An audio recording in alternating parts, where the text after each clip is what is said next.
Artemi Panarin is not going to the All-Star game, but Igor Shesterkin is. We talk about the seasons that each have had thus far. We call it the NHL on there. Every team needs an All-Star nonsense, and we debate whether the Rangers have any other players worthy of going to the All-Star game.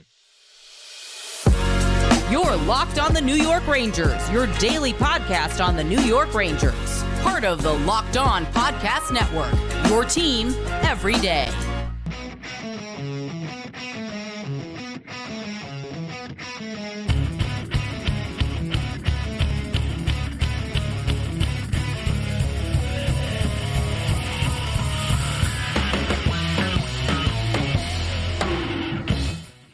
Welcome back, Blue Shirts fans, to episode number 978 of the Locked On New York Rangers podcast. I'm your host, John Chick. Just want to thank you guys, as always, for making Locked On New York Rangers your first listen every day. We are free and available on all platforms, including YouTube. And today's episode of Locked On New York Rangers is brought to you by our very good friends over at Game Time.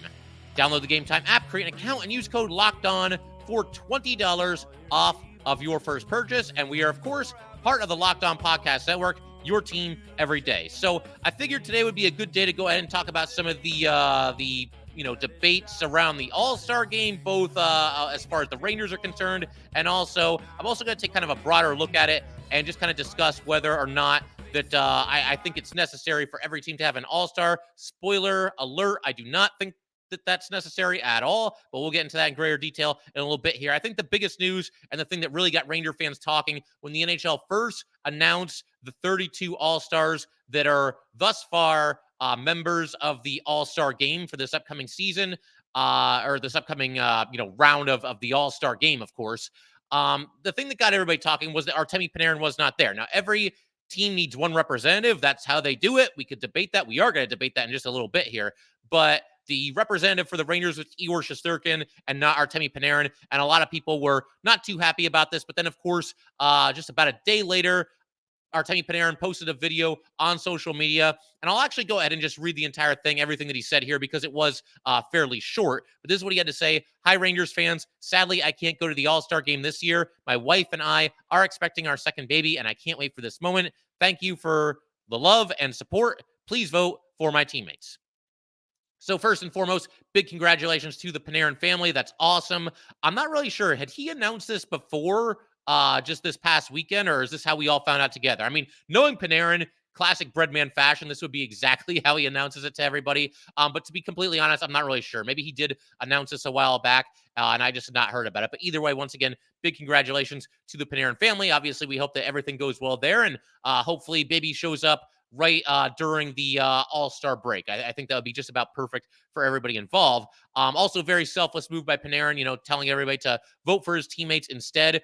It's worth noting, though, that the NHL, they announced their 32 first All-Stars, again, one from every team. They did that on Friday. This video from Panarin looks like it was posted on Saturday, so it was after the initial All-Star lineups were announced by the NHL. And I'm honestly not sure. I was looking around trying to figure this out, or if this was the case or not.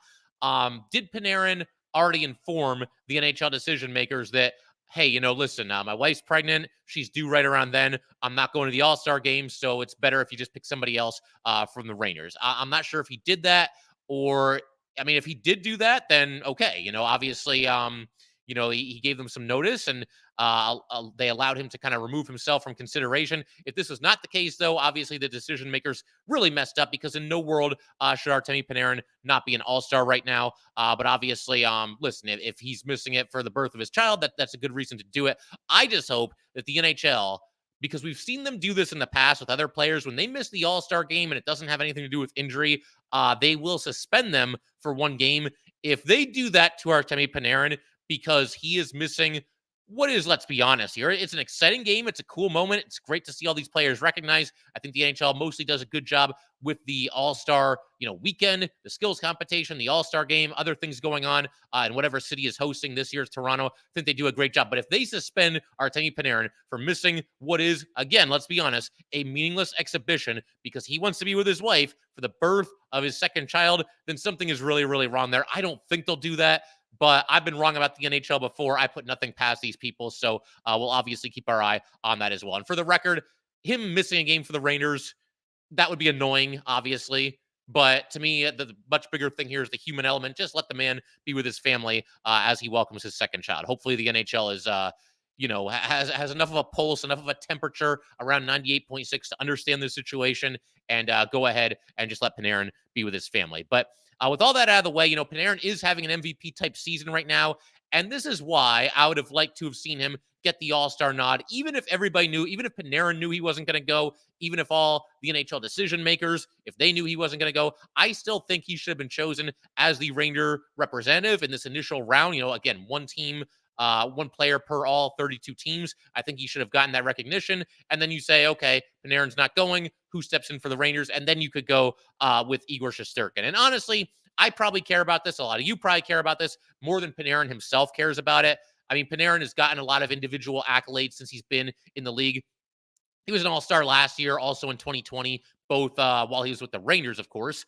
He was a member of the NHL's first all-star team in 2020, member of the NHL's second all-star team last year, and in 2017, a Calder winner, was member of the NHL all-rookie team as well. So I really, really don't think Artemi Panarin is going to be losing sleep over this. Nevertheless, one of the absolute best players in the league this season. I still think that recognition should have been his. He should have been officially recognized as an NHL All-Star. Alas, it does not sound like that will be happening. But, to me, the biggest thing is that we've been talking about Panarin as a potential Hart Trophy winner. I think that's certainly possible. It's certainly on the table. I don't know if he's going to end up winning the Hart or not, but he's in the conversation. And we talked about, how much he means to this team as its most valuable player. It would really be something to see somebody who is not officially an NHL All-Star end up winning the Hart Trophy for MVP later in the season. Like, how does that work? How are you good enough to be recognized as the most valuable player in the league? Or honestly, even if he's just one of the finalists, I mean, I think that would kind of make the point as well, that he's one of the absolute most valuable players in the league, but not good enough to be on an all-star team that's going to have, quite a few players on it. I think the final total, I want to say like 44. Is that the final total? Somewhere along those lines, because I think they do 4 teams of 11 players each now is the way that it works. So, I think Panarin obviously should be in the top 44 players in the NHL. But again, when it comes to value to a team, Artemi Panarin is that guy. He makes everybody around him better. A lot of people were kind of lamenting the Rangers not doing enough 5v5 earlier in the season. Mika and Kreider got off to a little bit of a slow start this year, especially 5v5. And Artemi Panarin and his line, they were carrying the day. They were doing all the offensive damage when it came to 5v5 play. We saw him elevate Vincent Trocheck. We see him elevating Alexis Lafreniere. Both of those players probably about to have the best season of their respective careers. And so when you talk about somebody like this, it's just hard to understand how he doesn't get that all-star nod. And again, he may have very well let the NHL know, I'm not going to be there. Don't worry about it. Don't pick me. Still would have seen him get that recognition, though, even if it doesn't mean as much to him as it means to, some Ranger fans out there. But, to kind of build on this, I'm talking again about Panarin and what the awesome job that he's done this season. The points are one thing, but he's been out there. There's a term that I use. I've used it in the past for players like Jesper Fast. I've said it about other guys as well. I would think maybe you could throw Vincent Trocheck into this category as well. The term that I use is that this guy, man, he plays every shift like it's his last. And Panarin is almost becoming that player this year. The points are awesome, and we know he's going to put up points, but he's going out there and battling every shift. He's sticking his nose in there to win some loose pucks. He's playing good defensive hockey as well. And, again, to me, people that vote on the all-star players, they're going to look at points. That's going to be one of the first places that they go, because no matter how devoted of an analyst you are, you can't watch every single second of every single game. So it's great that Panarin is ranked up there really high, but it's also important to know just the impact that he has on this team, on this lineup, night in and night out, with all the little things that he does as well. But as far as the points go, and again, these alone should have gotten him in, but Panarin, 4th in the NHL in goals with 25. He trails only Matthews with 30, Kucherov with 28, Reinhart with 28. With assists, Panarin is tied for 14th with 30. And then for points, he's 3rd in the NHL in points. He trails he's tied with David Pastrnak with 55 apiece. He trails Kucherov, who has 67, and McKinnon, who has 65. So, again, Panarin, just the total package this season. And I'll leave you with just one more thought on this whole, Artemi Panarin probably getting snubbed kind of deal. Even if he did inform the NHL, again, I still think he should have been recognized. Keep in mind that right now, when it comes to this 32-team format, which is kind of ridiculous, I mean, let's be honest, it's really ridiculous. I just don't think that the NHL needs to be in the business of participation trophies. I know they're not the only league that does this. I know that with MLB, they for years and years, decades even, they have had this rule where every single team needs to have at least one representative there. My thing is, if you're not good enough to be an all-star, it shouldn't matter that the rest of your team sucks and you just happen to be the best player on it. I mean, am I off about this? To me, especially when, in the NHL, when all-star spots are so few and far between, do we really need Tom Wilson and Boone Jenner going to the all-star game over somebody like Artemi Panarin? And he's not the only one, because again, they announce these lists and they say who's going to be there, and it's the initial list of 32, and every single team has only one player on it. So there's a lot of other notable players that are not yet all-stars either. I mean, you can look at, say, like Colorado. Nathan McKinnon is going. Cale Makar is not yet an all-star. And again, that's just one example. You could look at, Toronto, and, Austin Matthews is going to be there, but William Nylander isn't. Like, it's just kind of crazy that, again, I just don't know that you need to be doing this, that you need to be rewarding every team automatically, no thoughts given, everybody gets an all-star. I'm just not really on board with that, and I wish the NHL would kind of reconsider it, but it is what it is. That's how they're going to go with it, at least for this year. I mean, they changed formats so much at the all-star game that maybe as soon as next year they will rethink that, and they won't have this rule where every team needs an all-star, but we'll obviously cross that bridge when we get to it. In just a second, I want to take a look at the Ranger player that did make the all-star team, and that is, of course, Igor Shesterkin. He was actually the first person to point out that it should have been Artemi Panarin, but we'll talk about Igor and some other Rangers and their bids to possibly be voted into the All-Star game because, again, the Rangers, they're right near the top of the standings. I didn't look today, but I believe they have the best record in the Eastern Conference, and they're kind of neck and neck with the Knights as far as best record in the league. So I think a team like that should probably have more than one All-Star, but we'll talk about all that in just a second here. First, though, we definitely want to let everybody know that today's episode of Locked On New York Rangers is brought to you by our very good friends over at FanDuel. The NFL regular season is wrapping up, but there's still time to get in on the action with FanDuel, America's #1 sportsbook. Right now, new customers get $150 in bonus bets guaranteed when you place a $5 bet. There's $150 in bonus bets, win or lose. The app is so easy to use, and there are so many different ways to bet, like live same-game parlays. Find bets in the new Explore tab, make a parlay in the Parlay Hub, the best way to find popular parlays, and much, much more. And obviously the NFL, the playoffs are starting this weekend. You got 6 games. Obviously there's going to be a lot to choose from. So just an idea to maybe check those out. But once again, visit FanDuel.com/lockedon and make your first bet a layup. FanDuel, official partner of the NFL.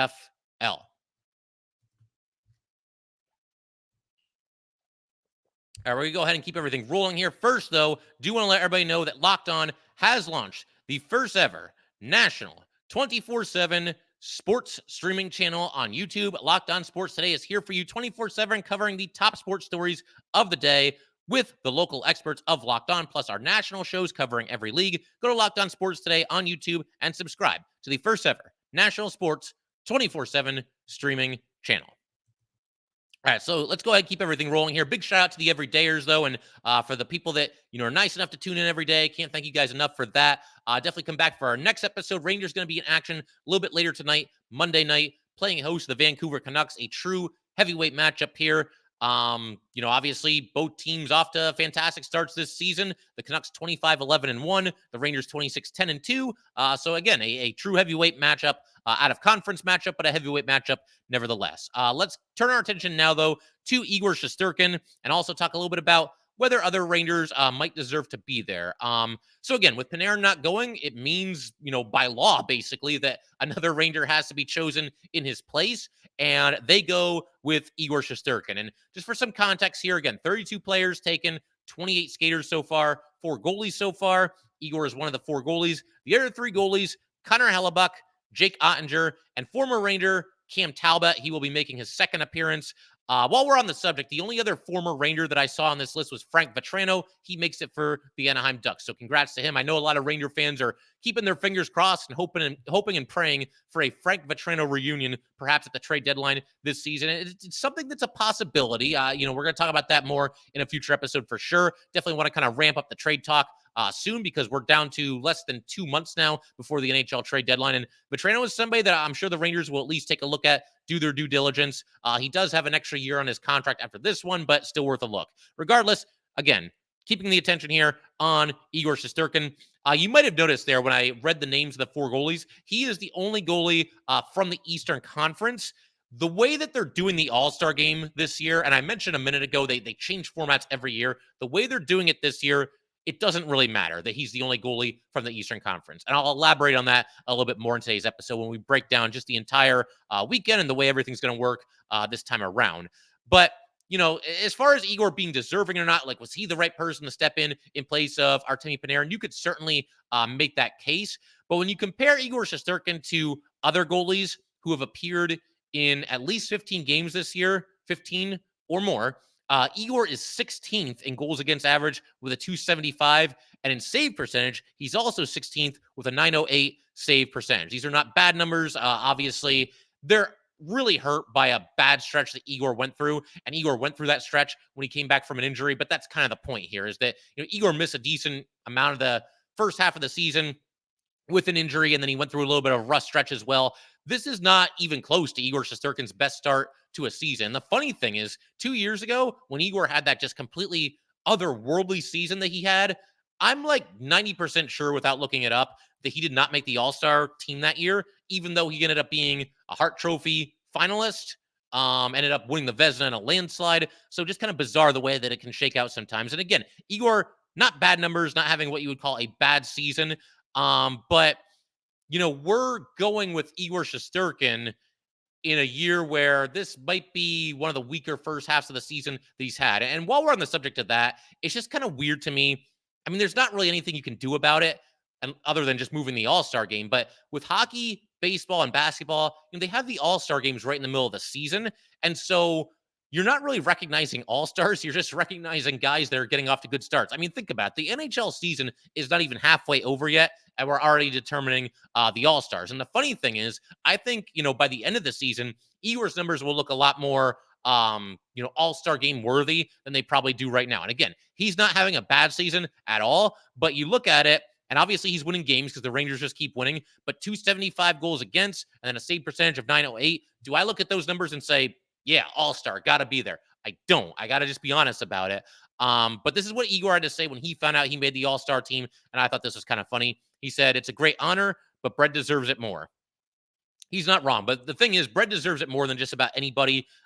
So, Igor just kind of, being honest about the whole thing, and I'm sure he's happy to be going. He said that it's an honor. We'll see how he does in the All-Star game. And obviously, somebody that has a reputation as being one of the best goalies in the league. He had that otherworldly season 2 years ago. So maybe this is kind of a make good on him not making it 2 years ago. But regardless, Igor, nevertheless deserving. It's just when you look at the stats and compare him to some of the other goalies in the league, a lot of them are off to really good starts this season. So there's probably a snub or two in there. I'm sure there's some fans from other teams that are saying, "Oh, how is Igor in over our guy? Our guy's got better numbers and this, that, and the other thing." Again, love Igor Shesterkin. I'll take him in a big game, playoff game against any goalie in this league. But as of right now, bit of a stretch to have him in the All-Star game over maybe some of these other goalies. But he does have that reputation. And, again, I think by the end of the season, his numbers will be up there and they will certainly look All-Star worthy. It's just that the NHL, they're not supposed to project numbers for the rest of the season, when they're determining the All-Stars. But it is what it is. I'm happy for Igor. He got in there. And again, if he didn't make it 2 years ago during that Vezina season, then all the more reason that he should be there this year. Again, there are 32 All-Stars announced. Fans can vote on the rest. So go ahead and log on there and vote for your favorite players, your favorite Rangers, have some fun with it. And we'll see if anybody else gets in. And in fact, that's what we're going to talk about rather in just a second here. We're going to determine if there are any other Rangers that should make the team. And I'm actually going to reveal the player that I think on the Rangers most deserves to be there for this upcoming All-Star game. Also going to talk a little bit about the format this year. Again, it does change every season, and I'm just going to share my thoughts on that as well. We'll get to all that fun stuff in just a second. First, though, we definitely want to let everybody know that today's episode of Locked On New York Rangers is brought to you by Game Time. You shouldn't have to worry when buying your tickets to your next big event. Game Time is the fast and easy way to buy tickets for all the sports, music, comedy, and theater events near you with killer last-minute deals, all-in prices, views from your seat, and their best price guarantee. Game Time takes the guesswork out of buying tickets. Game Time is the only ticketing app that gives you complete peace of mind with your purchase. See the view from your seat before you buy, so you know exactly what to expect when you arrive. All-in prices show your total up front, so you know you're getting a great deal before you check out. Buy tickets in seconds with just 2 taps. Take the guesswork out of buying tickets with Game Time. Download the Game Time app, create an account, and use code LOCKEDON for $20 off your first purchase. Terms apply. Again, create an account and redeem code LOCKEDON for $20 off. Download Game Time today. Last minute tickets, lowest price, guaranteed. All right, let's go ahead and keep everything rolling here. So which New York Rangers deserve to be on the All-Star team? You could make a case for a couple of different people. I'm sure you guys can come up with some in their head, but I'm just going to come out here and say it. My choice for the next Ranger All-Star, if another Ranger does make the All-Star team this season, I'm going to say Vincent Trocheck. And again, there's strong cases to be made for other people. Jacob Trouba is having a really nice season. You could maybe vote for him. Mika Zibanejad, Chris Kreider, both All-Stars in the past. You could certainly make a case for one of those guys as well. But when it comes to just being a terrific all-around player and just bringing it every single night and just impacting the game in so many different ways, just finding a way to be in the middle of everything in every game, it's Vincent Trocheck. Vincent Trocheck's my guy. I was a big fan of this signing, as you guys know, when it happened. I couldn't wait to get him over here to New York, and obviously he's fitting great and having what I mentioned earlier in today's episode, probably the best season of his NHL career. Again, he's just fantastic. He does so much to help this team win, always brings the intensity. 38 games with the Rangers this season for Trocheck, 14 goals, 24 assists. So he is exactly a point per game. He's also a +5. He averages 20 minutes and 54 seconds of ice time per night. And that's another thing. He's just such a workhorse for this team. It's not uncommon at all for him to lead Ranger forwards in time on the ice. He's just out there in the middle of everything on every shift. Unfortunately, things like that, I don't think that the people voting on the All-Stars are really taking a look at things like that. And that's also part of the reason why I don't know that Vincent Trocheck is really going to get a ton of votes on the national level. He just doesn't have the profile, the kind of big name that some of the other Rangers do. I mean, I think by this point, Trocheck's been in this league for about a decade. I think maybe even a little bit more than a decade, somewhere in that ballpark, right around a decade. And I think by now, hockey fans certainly know who he is. They know he's a good player. They know he's a well-rounded player, but he just doesn't have that national spotlight on him the way that other Rangers might. Mika Zibanejad is very well known around the league at this point. He's become an elite player. I think the thing that really pushed him over the top was a few years ago, that 5-goal performance that he had. Ranger fans knew how good he was. That's when I feel like everybody kind of took notice. And of course, Kreider, he's been with the Rangers forever, been a part of so many deep playoff runs. He's climbing all these all-time lists in Ranger history, so he'll get some attention. And then Trouba, of course, he's the captain. That automatically kind of puts you in the spotlight. He's known for these, ferocious hits. A lot of other fan bases do not like Jacob Trouba, but obviously, national hockey fans, even if the Rangers aren't your team, you know who Jacob Trouba is. You're aware of what he brings to the table. So I don't know that Trocheck is going to get the kind of numbers, the kind of votes that those players will get, but I don't care. My vote is still for Vincent Trocheck. And while we're talking about his stats, we kind of want to round this out here. Face-offs, 61.9% for Vincent Trocheck. Now, I've been saying that Trocheck, he's been unreal on the faceoff dot. He's been so good and this, that, and the other thing. And wow, the Rangers are actually good at faceoffs. And that's impressive in its own right. Just the fact that they're above 50% for a change. But with Trocheck, I'm seeing this ridiculously high percentage. All season, he's been in the high 50s or the low 60s. And I keep saying that, that's all well and good and everything. And obviously, he's very, very good at winning faceoffs. But yeah, 60+%, yeah, that's not sustainable. Maybe it is. We're almost halfway through here, and Trocheck, he shows no signs of slowing down. And as I mentioned in the past, it feels like when the Rangers really need a face-off win, he comes through with it. And when you're at 61.9%, it kind of stands to reason that would be the case. You're winning so many face-offs anyway. You're going to win a lot of the clutch ones as well. But he's just done a fantastic job in that department. But again, I just don't know that the NHL and fans, analysts, whatever it might be, I don't know that people are kind of like hone in on face-off win percentage and be like, okay, that guy, he needs to be on the All-Star team. I just don't know. I mean, hopefully it at least gets a look, but to me, it's probably not the thing that's going to, push people toward picking somebody or away from picking somebody. And I don't think Trocheck is any exception there. I think it's awesome that he's won that many. And I think Ranger fans appreciate that, but I don't know that that's the kind of thing that gets you into the All-Star game, whether it should be or not. And then the rest of his stats, 33 block shots, 54 hits, and 23 takeaways against 20 giveaways. Again, you can make a case for anybody I just mentioned, Trouba, Mika, Kreider, maybe Adam Fox. Now, Fox, look, he missed a lot of time with that injury, so that's why I didn't really name him with that initial bunch there. But obviously, he's still an elite defenseman. I mean, do you dock him for all the games that he missed due to the injury? I'm not really sure. That's kind of up to the voter to decide, but we'll see how the whole thing shakes out here. I also wanted to mention, now that I've made my case for Vincent Trocheck here, and you guys, have some fun with it. Like I said, go ahead and vote on the remaining All-Star players who else should be there, and obviously help your favorite Ranger along if you can. But the All-Star format. So I mentioned earlier in this episode how it doesn't really matter that Igor Shesterkin is the only goalie from the Eastern Conference. I'm going to go ahead and elaborate on that now. So All-Star Weekend is going to happen from February 1st to February 3rd.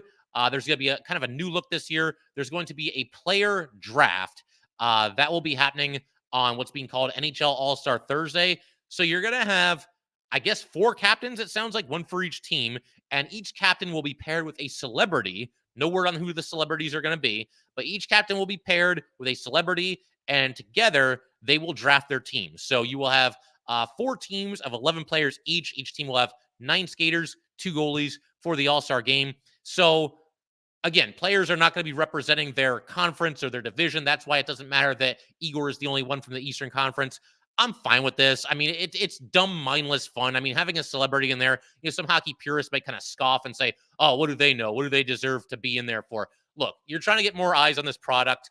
You're trying to get more people to watch hockey. And I really don't think anybody cares if the Eastern Conference beats the Western Conference or if the Metro Division beats the Pacific. Like, who cares? Does anyone really care about that? Can anyone even name which division won the All-Star game last year? Maybe some of you can. Maybe some people remember. I certainly do not. I probably forgot about it a couple days later. As soon as the Rangers played their next game after the All-Star break is probably when I completely forgot about everything that happened in the NHL All-Star game. But you might as well have some fun with this. Have a celebrity with a captain. Maybe there's some fun banter there. Maybe you get a bigger celebrity than some of us are anticipating, and that alone gets a few more people to check out the game. We always talk about how the NHL needs to grow the game a little bit. Maybe that can help in one way or another. And I'm not going to say no to that because, I want Eastern Conference against Western Conference. Nobody cares. Nobody cares who wins a game like that. Nobody who cares who wins these games in general, really. It's just for fun. It's cool to see all the best players in the league out there together. And if you want to throw some celebrities in there to mix things up, spice things up a little bit, then more power to you. Hopefully it actually has a tangible effect on people watching hockey. At least it pulls in, hopefully it at least pulls in a couple more fans. You're also going to have the NHL Alumni Association will announce its Man of the Year during a tribute to the 1967 Toronto Maple Leafs team. That is the last Toronto team to win the Stanley Cup. The game's being held in Toronto for full context there. And then also the Professional Women's Hockey League will play a 3-on-3 game. That's cool. That season is just underway. We might eventually, give that league a mention every now and then on Locked On New York Rangers. There is a team in New York. They are 1-1. They beat Toronto 4-0 and also lost to Toronto 3-2. And for the record, just so everybody's aware of this, the New York team is playing home games in both the UBS Arena in Elmont, New York, and also the Total Mortgage Arena in Bridgeport, Connecticut. So I might have to check out a game. Bridgeport's not too far. I could definitely make that happen. I'll let you guys know if I'm going to be at one of those. And of course, got to get to at least one Ranger game this year. I'll keep you guys posted on which one I end up going to. But back to the All-Star game here after the slight detour. You will have skills competition. It's a little bit convoluted as far as like the format. So I'll give you kind of the quick version here. You will have 12 players participating. I don't think the 12 players have yet been announced, but they're going to participate in the skills competition. You're going to get a lot of familiar events: fastest skater, hardest shot, stick handling, one-timers, passing challenge, accuracy shooting. And then 8 of the 12 players are going to advance, and you're going to have an NHL shootout where every player chooses the goalie that they go up against. And then after that, the top 6-point earners. See, this is what I mean about being convoluted, but they will go to the final event, which will be the NHL obstacle course, and the points are doubled there. So I guess it's like double jeopardy or something like that. I'm not really sure. But bottom line, it sounds like there's going to be, a cool, diverse amount of events. It's always fun, again, to see all these best players together and, competing against each other in events such as this. And then, of course, the All-Star game itself. And again, given that there's going to be 4 teams, I can only assume they're going to go with the same format they've been going with. You play 3 versus 3, you get 2 semifinal games, and then a championship game, and then somebody wins the NHL All-Star game tournament. But definitely looking forward to that. And definitely looking forward to the Rangers back in action at home against the Canucks tonight. Rangers-Canucks, it's one of those things. Anytime they're playing each other, you can't help but think of the 1994 Stanley Cup team for the Rangers, because what other history do the Rangers and Canucks have with each other besides that? I mean, I know there's been some players that have played for both teams and everything, and that's all well and good. But yeah, I'm hoping that MSG has some of those moments from the Rangers being the Canucks in the finals. I hope they have them kind of queued up and ready to go, because you never have to twist my arm to get me to watch some highlights from that 94 team. And I'm sure a lot of you guys feel the same way. So I'm looking forward to not just the game, but also kind of reliving one of the true glory moments in the history of this franchise and seeing some of those clips from back in 1994 with the Rangers winning the Cup. But I figure we could pretty much call it there. Once again, if you guys would like to get in touch with this podcast, please send an email to lockedonnyrangers@gmail.com. Once again, that is lockedonnyrangers@gmail.com. Definitely give us a follow on Twitter as well, @LO_NY_Rangers. Once again, that is @LO_NY_Rangers. And definitely subscribe to Locked On New York Rangers YouTube channel. Thanks again, guys. I will see you next time.